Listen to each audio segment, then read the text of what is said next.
চীনের একটা private electric কার company এমন এক রোবট বানিয়েছে যেটা এতটাই বাস্তব মনে হয় যে ওদের সেটাকে লাইভ মঞ্চেই কেটে দেখাতে হয়েছে ভিতরে মানুষ আছে কিনা। ভাবো একবার, একটা রোবট মঞ্চে হাঁটছে, মাথা নাড়ছে, হাত তুলছে, পুরো একটা মানুষের মতো। দর্শকরা সবাই অবাক, কেউ কেউ ফিসফিস করে বলছে রোবটের ভেতরে নিশ্চয়ই কেউ লুকিয়ে আছে। আর ঠিক তখনই কোম্পানির লোকেরা লাইভ মঞ্চে রোবটটার পা খুলে দেখালো ভেতরে কেউ নেই, শুধুই মেটালিক পার্টস, তবুও নড়াচড়া একদম মানুষের মতো। Welcome back to Tech Inside Daily Bangla, যেখানে আমরা ভবিষ্যতের টেক দুনিয়ার আশ্চর্য গল্পগুলো বলি সহজ বাংলায়।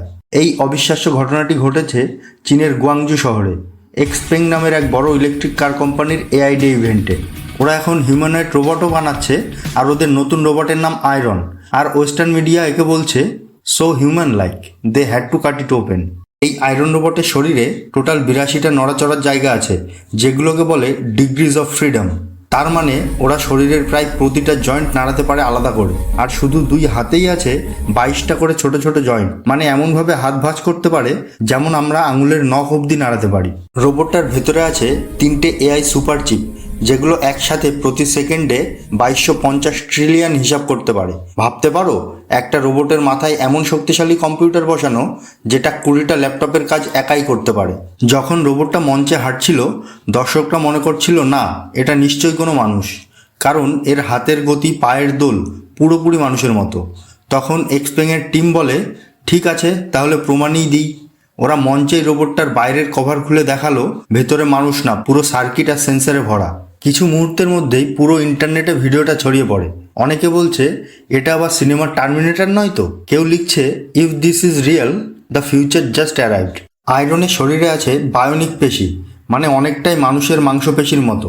আর ওর ব্যাটারি, সেটাও একদম নতুন প্রযুক্তি, solid state battery.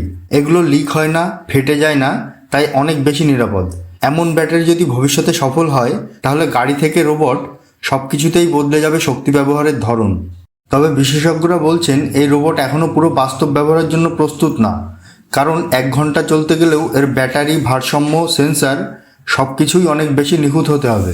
Boston ডাইনামিক্সের Atlas বা টেসলার অপটিমাসের মতো রোবটও এখনও পরীক্ষার পর্যায়ে।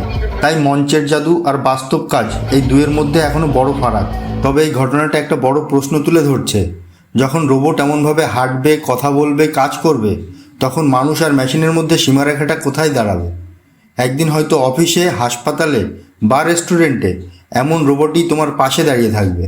এক্সপেংয়ের আয়রন হয়তো আগামী কয়েক বছরের মধ্যেই মানুষের মতো সহকারী হয়ে উঠবে, কিন্তু তখন প্রশ্ন উঠবে আমরা কি ওদের নিয়ন্ত্রণে রাখবো, নাকি একদিন ওরা নিজেরাই আমাদের মতো চিন্তা শুরু করবে? তুমি কি ভাবো, এমন রোবট যদি তোমাদের সামনে এসে হাসে, তুমি কি ভয় পাবে না মুগ্ধ হবে? কমেন্টে জানাও। আর ভবিষ্যতের এমন গল্প ভালো লাগলে ভিডিওটা লাইক করো আর সাবস্ক্রাইব করো টেক ইনসাইড ডেলি বাংলা, কারণ পরের গল্পটা হয়তো আরও বেশি অবিশ্বাস্য হতে যাচ্ছে।